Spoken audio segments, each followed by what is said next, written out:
నువ్వు తిన్నావా? లేదు. రాత్రి 9 మీ ఇంట్లో ఫుడ్ పెట్టట్లేదా? నా పిల్లల్ని సరిగ్గా చూసుకోమని చెప్పు. పోనీ నేను చెప్పనా? ఏ, నేను చెప్తాలే.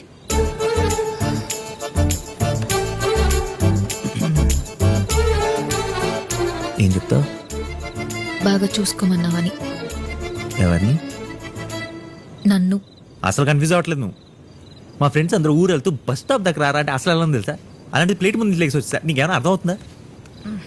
ఏదో ఒక రోజు నువ్వు కూడా లవ్లో పడినప్పుడు నా ఫీలింగ్స్ అని నువ్వు కూడా ఫీల్ అయినప్పుడు అప్పుడు ఐ లవ్ యూ టూ అనవు. ఐఎమ్ సారీ రా అంటావు. ఎలా రా ఇన్నేళ్ళు ఈ ఫీలింగ్స్ అని ఒక్కడే మోసావంటావు. ఈ లవ్ లవ్ ఇవ్వద్దు, మనం ఫ్రెండ్స్ లా ఉందాం. ఫ్రెండ్స్. నీ లవ్ గురించి మాట్లాడుతుంటే నువ్వు ఫ్రెండ్షిప్ గురించి మాట్లాడతావేంటి? లవ్కి ఫ్రెండ్షిప్కి మొగుడు పిల్లలకి అన్నా చెల్లుకున్నంత తేడా ఉంది తెలుసా నీకు? అంతగా నీకు ఫ్రెండ్షిప్ చేయాలని ముచ్చటగా ఉంటే మన ఇద్దరికి పెళ్ళైన తర్వాత ఒక 60 ఏళ్ళు వచ్చిన తర్వాత అప్పుడు ఏం చేయాలో తెలియకపోతే అప్పుడు చేసుకుందాం ఫ్రెండ్షిప్. అప్పుడు దాకా లవ్వే.